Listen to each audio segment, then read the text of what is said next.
A dangerous deal in blackmail threatens to shatter the DiMera. Will EJ trade power for Johnny's freedom? In the twisting corridors of DiMera Enterprises and the shadowy alleys of Salem's darkest secrets, one question rises above the rest. What is the price of a son's freedom? For EJ, that question is no longer rhetorical, it's a burden he may soon be forced to answer, and the stakes couldn't be higher.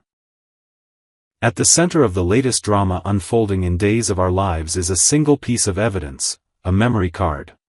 A card that holds a damning image. A card that Kristen may soon use to demand not only a reunion with her daughter, but a throne. The time has come for EJ to make a soul-crushing choice. Will he surrender his power, his shares in DiMera Enterprises, and control over the family empire to Kristen, just to save Johnny from prison? EJ has been far from himself ever since the shooting. His recovery, both physical and mental, has been mired in confusion.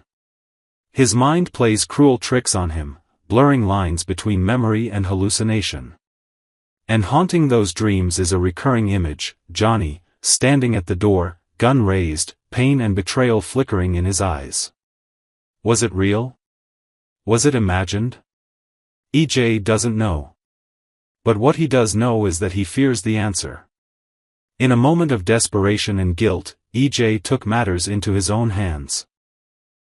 From the surveillance camera that once watched over the DiMera family living room like a silent sentinel, he retrieved the memory card. He knew it captured the crucial moments of the night he was shot. But he wasn't prepared for what he saw. There, frozen in time, was Johnny. Standing in the doorway. Pointing a gun. It's the kind of image that speaks louder than any testimony. And if it were to fall into the wrong hands, it would send Johnny straight to prison. Possibly for a crime he didn't commit. EJ, now racked with remorse and unsure of the truth, couldn't bring himself to destroy the evidence. Instead, he called upon someone he believed he could trust with his life, Rita Leslie.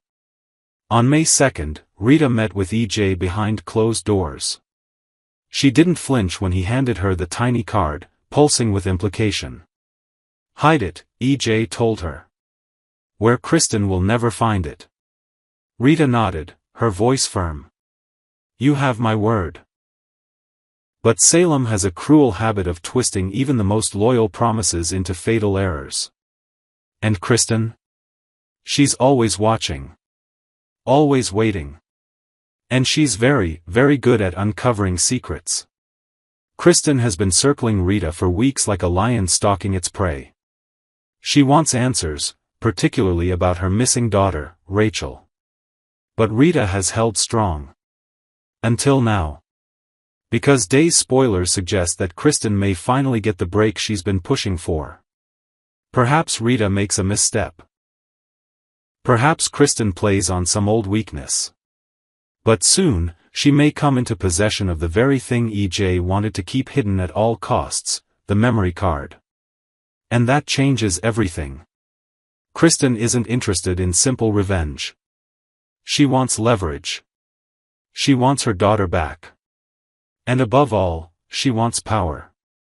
Imagine the scene, Kristen confronting EJ, memory card in hand, her voice dripping with venomous calm. "Here's how this goes," she'll say. "You give me back my daughter. You hand over your DiMera shares. And you disappear. Or this little gem goes straight to the Salem PD, and your son goes to prison." For EJ, the horror is almost too much to bear. His son, locked in a cell, possibly for a crime someone else committed. His legacy, stripped from him. His empire, handed to the woman who's haunted his every step. But does he have a choice? Because the evidence, while damning, may not even tell the full story. There's a growing belief that someone else pulled the trigger that night. Johnny's presence may have been brief, possibly only long enough to confuse EJ. Long enough to allow someone more dangerous to step in and commit the crime. And that someone might be closer to Kristen than anyone suspects. Rachel has been eerily silent since returning from therapy. Her once fiery personality has been muted, replaced with a haunting stillness. And some are starting to wonder. Was she merely a victim of trauma, or is she hiding something darker? Could Rachel have been the one who shot EJ? If so, Kristen's motivations become even murkier. Because then, she's not just using the memory card to blackmail EJ. She's covering up for her daughter. She's redirecting blame. She's deliberately offering up Johnny as a scapegoat to protect Rachel. And Kristen, calculating as ever, knows that pinning the crime on Johnny not only removes a rival but also places EJ firmly under her thumb. She gets her daughter back. She gets control of DiMera Enterprises. And she gets to reshape the legacy of the DiMera family in her image. For EJ, the moral agony is suffocating. Protecting Johnny may cost him everything. But exposing the truth about Rachel could spark an all-out war with Kristen, a war he's not sure he can win. In the corridors of power at DiMera Enterprises, whispers are already starting. Some say EJ is faltering. That he's distracted, weakened. That Kristen is poised to strike and that the balance of power is about to tip. The question is, will EJ surrender to Kristen's demands? Will he hand over his shares, his influence, and his position, just to shield Johnny from the hell of prison life? Can a man who once ruled with ruthless cunning now afford to play the role of protector and father? Kristen is betting on it. She believes EJ will cave. That his guilt, his love for Johnny, and his desperation will make him weak. She's not just using the memory card as evidence, she's weaponizing it as a bargaining chip in the most dangerous game Salem has seen in years. But there's another possibility, a darker, more volatile one. What if EJ doesn't comply? What if he fights back? What if he uncovers the truth about Rachel and flips the game on Kristen, exposing her daughter's guilt and throwing the entire DiMera legacy into chaos? The future of Salem's most powerful family hangs by a thread. And at the center of it all is a man torn between loyalty and legacy, and a woman willing to burn the world down to get what she wants. No matter which path EJ chooses, one thing is clear, the DiMeras will never be the same again. Next, a baby, a blow, and broken hearts. Johnny's shocking rejection leaves Chanel devastated and sparks a violent outburst from Tate on Days of Our Lives. In the emotional world of Days of Our Lives, where love is tested daily and dreams can shatter in the blink of an eye, fans were left stunned this week as a hopeful adoption turned into a devastating betrayal, and an unexpected punch. What began as a promising and joyful journey for Chanel and Johnny has now unraveled in a whirlwind of confusion, heartbreak, and anger. And as this dramatic saga continues to unfold, the consequences could change the lives of everyone involved, especially Chanel, Johnny, Tate, and Sophia. From joy to chaos, the calm before the storm for Chanel, the idea of adopting a baby with Johnny represented the next beautiful step in their love story. The couple had worked hard to get to this point, proving to themselves and others that they were ready for this commitment. After all the trials they'd faced together, finally getting Amy Choi's approval to adopt her baby felt like a dream come true. And for young Sophia and Tate, the decision to let their baby be adopted by a stable, loving couple like Chanel and Johnny hadn't been an easy one. But knowing their child would be in good hands gave them peace. At least, it did, until Johnny dropped an emotional bomb that left everyone reeling. A crushing betrayal. It all started innocently enough. Chanel was speaking to Sophia and Tate, thanking them for their trust, trying to create a bridge of comfort between two generations, each taking steps into uncertain futures. Sophia, with stars in her eyes, had just come from shopping for a maternity dress, a small but meaningful step in preparing for what lay ahead. There was a quiet hope in her demeanor, a sense of purpose in choosing to do what she believed was best for her unborn child. Meanwhile, Tate stood nearby, silently supporting her decision, aware of how emotionally charged this journey was for them both. Then Johnny entered. There was no warm greeting. No quiet pull to the side. No private conversation. Just one cold, flat announcement that changed everything: "No, we're not adopting your baby."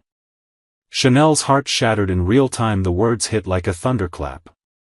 Chanel, visibly shocked, tried to salvage the moment. She asked Johnny for a moment, pleaded, even. But Johnny was firm, and worse, dismissive. He brushed her off in front of Sophia and Tate, offering no explanation, no apology. Just finality. Sophia and Tate stared, bewildered and betrayed. They had entrusted these adults with something irreplaceable. The future of their child. The hope that this little life would be welcomed into a family, loved from the very first moment. And now, with barely a warning, that hope was ripped away. Chanel, standing there with tears brimming, could barely contain her devastation. This wasn't just about the adoption. It was about trust, partnership, and a vision of motherhood that Johnny had just torn apart in front of her. Tate's fury boils over, but the person most visibly affected, besides Chanel, was Tate. Shock quickly turned to rage. He looked at Johnny with a fire that couldn't be extinguished by words or apologies. How could someone be so heartless? So callous? So disrespectful not only to Chanel but to Sophia, who was carrying the child. And to him, a young man trying to do the right thing? Before anyone could step in, before logic or calmness could take over, Tate acted on instinct. He punched Johnny.